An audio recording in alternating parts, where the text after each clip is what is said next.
అది అమరగిరి అడవుల మధ్యలో ఉన్న ఒక పాత బంగ్లా. రాత్రి సమయం. గాలికి చెట్ల ఆకులు ఒకదానికొకటి రాసుకుంటూ వింత శబ్దాలు చేస్తున్నాయి. సాఫ్ట్వేర్ ఇంజనీర్ కార్తిక్ తన కారు పాడవడంతో వేరే దారి లేక ఆ పాత బంగ్లాలో ఆశ్రయం పొందాడు. అక్కడ ఒక వృద్ధుడు మాత్రమే కాపలాగా ఉన్నాడు. వృద్ధుడు, బాబూ, ఈ రాత్రికి ఇక్కడ ఉండండి, తప్పులేదు.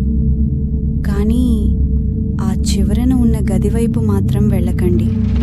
దానికి తాళం వేసి ఉంటుంది.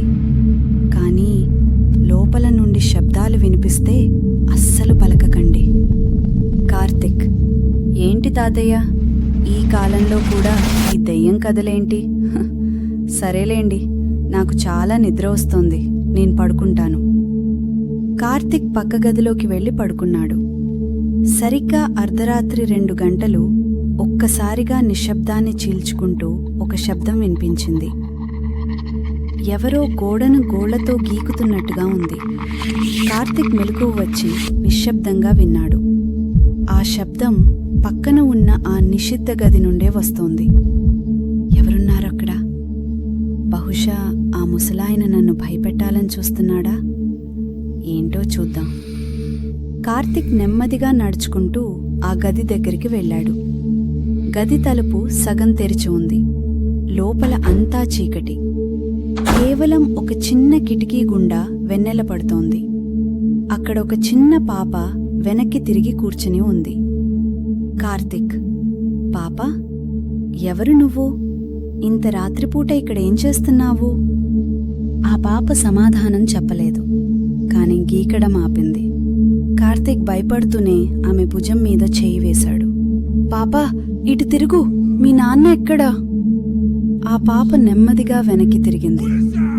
ఆమె ముఖం చూసిన కార్తిక్ గుండె ఒక్క క్షణం ఆగిపోయింది. ఆమెకు కళ్ళు లేవు, కేవలం 2 నల్లటి రంధ్రాలు ఉన్నాయి. ఆ పాప: నా కళ్ళు నువ్వు తీసుకుంటావా? అమ్మా, ఏంటిది? వద్దు, నన్ను వదిలేయ్! కార్తిక్ వెనక్కి పరిగెత్తబోయాడు. కాని తలుపు దానంతట అదే దబాలున మూసుకుపోయింది. వెనుక నుండి వృద్ధుడి నవ్వు వినిపించింది. ఆ వృద్ధుడు తలుపు బయట నిలబడి ఇలా అంటున్నాడు: నేను చెప్పాను కదా బాబూ, ఆ గదివైపు వెళ్ళవద్దని. ఆ పాపకు కొత్త కళ్ళు కావాలి. ఈరోజు నీవే తనకి అతిథివి.